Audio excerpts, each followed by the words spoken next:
पूरी दुनिया को शांति, प्रेम, त्याग और सद्भावना का पाठ पढ़ाने वाले महात्मा गौतम बुद्ध का जीवन प्रेरणादायक है। राजा के बेटे होते हुए भी उन्होंने भिक्षु रूपी जीवन को चुना। कहा जाता है कि गौतम बुद्ध का जन्म 563 में कपिलवस्तु के लुम्बिनी में हुआ था। वर्तमान में ये स्थान नेपाल में है। बुद्ध ने महज 29 साल की उम्र में ही घर गृहस्थी का त्याग कर दिया और दिव्य ज्ञान की खोज में निकल पड़े।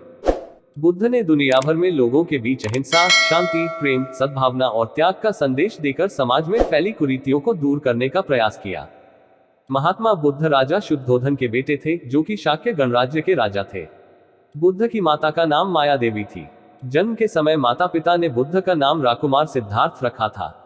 बुद्ध बचपन से ही शांत और गंभीर स्वभाव के थे। वे अपना अधिकांश समय एकांत में बैठने और चिंतन करने में बिताते थे। राजकुमार होने के बावजूद भी सांसारिक सुखों में उनकी कोई रुचि नहीं थी। जैसे जैसे बुद्ध बड़े होने लगे, उनकी सांसारिक रुचि भी खत्म होने लगी। गौतम बुद्ध की प्रारंभिक शिक्षा राजमहल में ही हुई, लेकिन जब वे थोड़े बड़े हुए तो पिता ने उन्हें शिक्षा प्राप्त करने के लिए गुरु विश्वामित्र के पास भेजा। बुद्ध ने गुरु विश्वामित्र से वेद और उपनिषदों की शिक्षा ग्रहण की। धीरे धीरे वे एक आदर्श शिष्य बन गए। कुछ समय बाद बुद्ध का विवाह कोलीय वंश के राजा सुप्पबुद्ध की बेटी यशोधरा से हुआ। बुद्ध और यशोधरा का एक पुत्र भी हुआ, जिसका नाम राहुल था। लेकिन विवाह के बाद भी बुद्ध का वैराग्य भाव बढ़ता जा रहा था और सांसारिक सुखों के प्रति उनकी रुचि खत्म हो रही थी। इस तरह एक दिन बुद्ध अपनी पत्नी और बेटे को छोड़कर चुपचाप जंगल की ओर चले गए। बुद्ध अपनी आत्मा से जुड़ना चाहते थे।